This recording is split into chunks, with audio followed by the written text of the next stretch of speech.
todos los idiomas suele haber alguna expresión idiomática que define una situación muy complicada, muy apremiante que está afectando a la vida, donde todas las opciones desaparecen, donde ya no queda salida.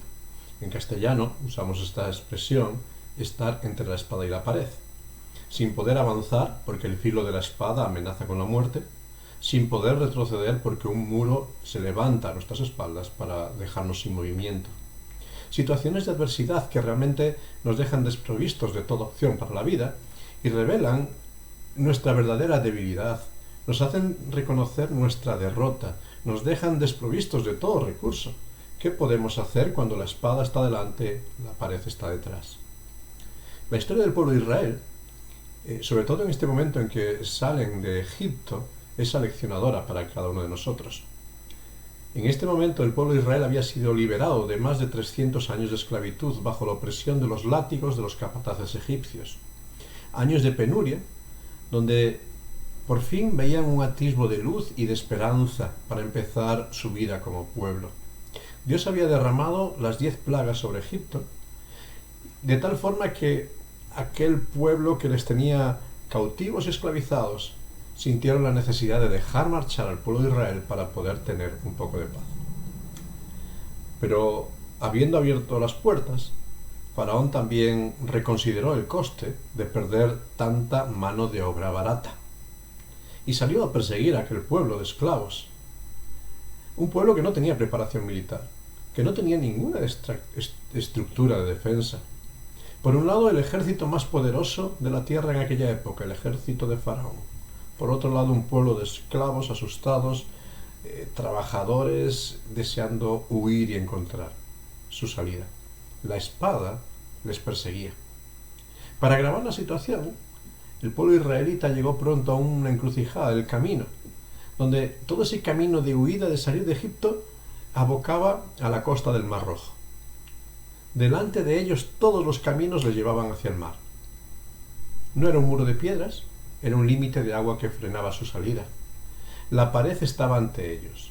El conflicto era real. Muerte por espada, muerte por ahogamiento. No había alternativa. ¿Cómo reaccionó el pueblo ante esta situación tan angustiosa?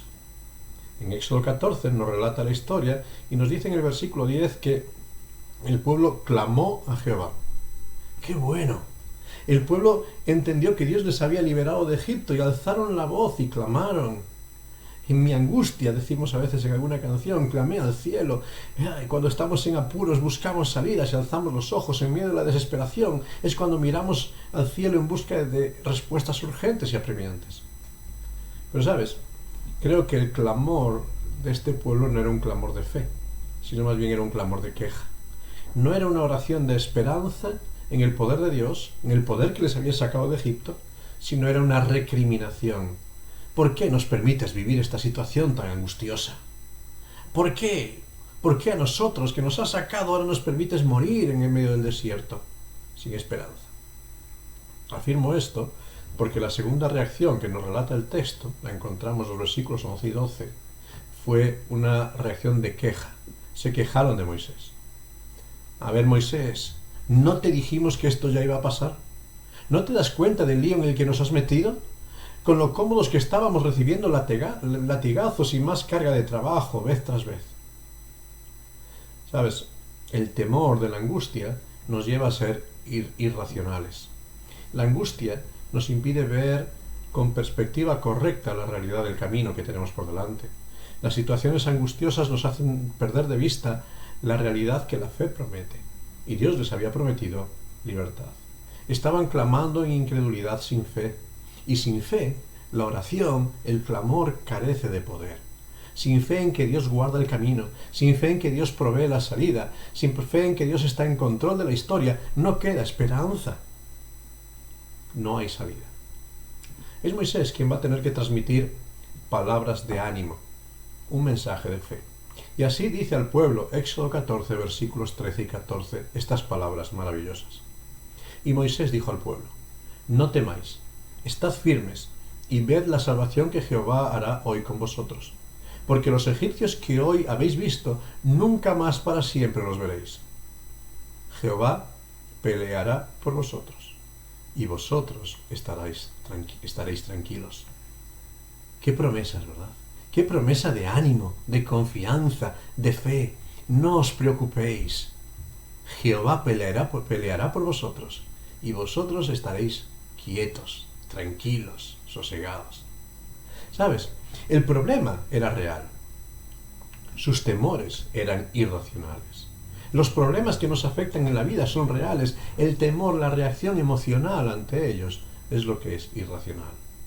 El problema no lo puedes eludir, pero sí el cómo afecta a tus emociones, creyendo y confiando en el poder de Dios, o quejándote y buscando quejas y culpables y excusas. Esperando la salida de Dios, la salida que Dios va a obrar, es la opción difícil, porque implica quedarte quieto, no hacer nada por tu esfuerzo. Pero es la solución y la salida de gran bendición, porque Dios no permitirá que la angustia gane la batalla, sino que en medio de la prueba, en medio de la aflicción, dará la salida para poder soportar, dice el apóstol Pablo, 1 Corintios 10:13. Esta tranquilidad de que habla Moisés en este texto no es una calma indolente, porque a veces pensamos que tranquilidad es sentarnos, tumbarnos, echarnos a dormir y no pasa nada. No, no tiene que ver con esto. Claro que la aflicción genera crisis y deja huella en el alma. El término hebreo que se traduce aquí por estar tranquilo me ha llamado mucho la atención en este día. Es el mismo término que se usa para arar, para labrar la tierra. Cuando un agricultor está labrando la tierra tiene que estar quieta ante el paso del arado. Pero en esos pasos del arado, en esos surcos que van removiendo la tierra, que van quebrándola, van a resultar beneficiosos para que la tierra pueda ser sembrada y llevar mucho fruto. ¿Notas la diferencia entre pasividad y procesos de desarrollo? Por medio de la crisis, por medio de la aflicción, Dios está agravando el carácter y la dinámica de vida de su pueblo. Está agravando el poder de Dios que les defiende. Está agravando la confianza segura en el nombre de Dios. Cuando nuevas vicisitudes surjan en el camino, podrían recordar los surcos de su alma y ver que Dios peleaba y pelearía por ellos. Qué maravilla, ¿verdad? Dios ha salvado. Dios salva. Pero Dios salvará todavía en el futuro, mientras Él no venga. Dios no es el Dios que te libra de Egipto y te deja al albur de las circunstancias del desierto. Dios les había sacado de Egipto. Dios les iba a librar de esta presión y Dios seguiría librándoles en el resto del camino. Dios mismo se puso entre la espada amenazadora y el pueblo atemorizado. Nos sigue diciendo Éxodo 14, como aquel ángel de Jehová que iba delante del pueblo, como aquella columna que iba guiando al pueblo, se pusieron en este momento detrás, entre la espada que les amenazaba y ellos para traerles seguridad. El pueblo atemorizado que no podía hacer nada, Dios se puso delante de la espada para proteger sus heridas. ¿Sabes? Esto mismo ha ocurrido en tu vida y en la mía. Dios mismo se ha interpuesto entre la espada del pecado y sus consecuencias que te arrastraban a la muerte. Dios mismo se ha interpuesto entre el poder del pecado y del diablo en nuestras vidas atemorizadas y débiles. Él fue herido por tus rebeliones y por mis rebeliones. Él sufrió tus enfermedades y mis enfermedades. Él cargó con el peso de nuestro pecado. Y lo hizo para que tú y yo hoy podamos tener esperanza. Para que podamos mirar al futuro con gozo y libertad. Para que podamos mirar a las angustias y los problemas de la vida con la confianza de decir, Dios está peleando por mí. Es cierto que hay surcos que tienen que grabar mi alma, pero van a ser en la forma en que Dios esté trabajando para llevarme a la madurez. Puedes sentir realmente cuando contemplas a Dios que se ha puesto a pelear por ti, la seguridad de que eres perdonado y ya no hay más condena.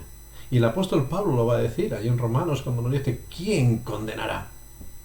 Si Dios es el que se ha interpuesto por medio de Cristo como propiciación por tus pecados, por tus deudas. ¿Por qué temer si Dios pelea por ti? ¿Por qué temer si Dios está por ti? Y si Dios está por nosotros, ¿quién se levanta contra nosotros? Claro que los surcos de la aflicción van a dejar su impronta en tu alma y en mi alma. Pero son los surcos que nos ayudan a lo largo de la vida a llevar más fruto para la gloria de Dios y a recordar el poder, la gracia de Dios que nunca nos deja solos. Dios está moldeando tu vida y mi vida para que crezcamos en confianza, en fe, sabiendo que Dios nunca, nunca, nunca nos dejará solos. Nunca. Él se pone delante de la espada que te amenaza. Él derriba los muros que te frenan. Él te da salida para que avances hacia la madurez espiritual. ¿Sabes? Los problemas siguen siendo reales, no podemos negarlos. Los problemas siguen grabando su impronta en nuestra alma y siguen dejando huella y sigue generando dolor en nuestras vidas. Pero el temor es irracional. Las crisis en tu vida no las vas a poder evitar, pero como afecte a tus emociones y a tu fe sí. Puedes creer que Dios está en control o puedes quejarte. ¿Qué estás haciendo? ¿Qué vas a hacer hoy con las cargas y aflicciones que están en tu vida? ¿Las dejarás en manos de Dios por medio de la oración? ¿O continuarás cargándolas con la queja? ¿Las dejarás en manos de Dios para que Él te ayude a fructificar para la madurez? ¿O seguirás lamentándote de la situación que vives? Dios hoy te invita a levantarte, dejar tus cargas en sus manos, vivir confiado y sabiendo que Él está trabajando en tu vida, diciéndole: Señor, yo sé que tú peleas por mí.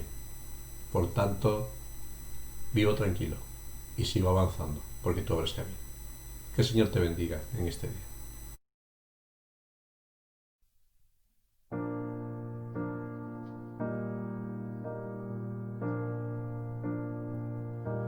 En la oración encuentro calma. En la oración encuentro paz. Orar a Dios refresca el alma. Hablar con Dios me da solaz. Hablar con Dios, qué privilegio. Abrir mi alma al Creador, sentir que el cielo está abierto y oír la voz del Salvador. Grande es nuestro Dios y las obras de su amor y su poder es infinito. Me perdonó mi Salvador.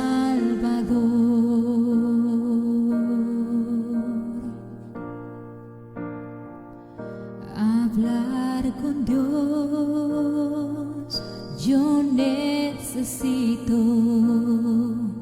me da las ganas de vivir la vida en Él. Tiene sentido, pues sé que Él me puede oír. Grande es nuestro Dios y las obras de su amor y su poder es infinito. Me perdonó mi Salvador. Grande